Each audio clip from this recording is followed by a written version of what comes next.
Халахи. Афсана. Хилижисен банахика сапунжини хиве Аллахна яхфацана абуш дидеи джунагари вуха. Ман бишха джун ушак хадеш. Абуш дидеи джунихунаше хани ишбушиз кумагыз савушуjar дешен ицуйqat сенедин ушак алату. Мангундо халахи нивод. Абуш дидеи канзашнана карнана адамиха. Мангука хаджылка уққасын ният нивод. Saygıl xunaşşeyi xalaqi Allah'ılqa amanatına qalibçi, abuş didi haccılqa hayqanna.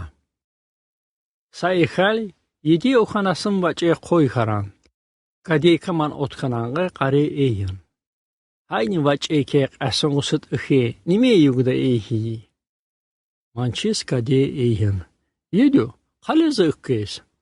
Qarisqa hamahat qoyuqa, qadey ayç ideşkis. Akkas oxanas iştexan ıqqan. Mançılallat mənqi, saçamiyeden otkuni alqı, qadisqa qedan. Xalaxi dekkis uqqesva, alyaptı vaceyna cam ayqanna. Sabara vaxta laqiqa, qade cam dena siqanna. Eyhan otkuni xarayın. Nehub, otkuni naqaf saxuleni yaqqi meb voşena. Sabara vaxt laqiqa hacı didey hac laqwa xabari vi qarna. Manquni hiqa xibun cemaat muxaxni xivi qayqanan. Hacı dideyni xunaşeys adami qwa tsedingni qejesqi qanan. Xalaxiç alaqeqa ospişulqa xelana. Hacı didey xaqa qaraylana. Manqusqa salamız xeyra insan araylana. Xalaxi mamışti arayl qidecesse xunaşeyki qiqanan mananya xay. Xunaşe eyhan haşta qalesta. Çalaqeqa ospişulqa vorna qaxuvu. Xalaxi qarı hidi xarna. Manke hacı didi eyhan. Xalaxi adi uşaq deşodun. Mana Allah'ız iqqananmış da vorna. Hidora mana tabalhi. Qiqaler cukle qacun çina xabar haa qiqalna.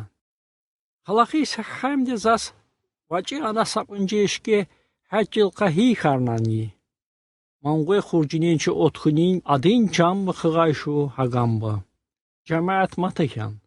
Man bu xalaxi tabal haas havay kanamba. Man bu şısqa sapınceni oğuni sural. Çalaga sırtıl yiveqa küqına xalaxina kirayi çatu aveyken. Xilice yaq apqini laqiqa suabuşti areni gole sana xalaxin çopusut qecen. Mani goluqa do deşinni. İnsana aşım mançıkle xalaxina gol eyhi gibol. Tağayt qadalil araşavun çiyençi qırani xinençi xalaxin dalıt xecin. Mani xan ulqani cigayqle xalaxina bulaqva eyhen. Afsa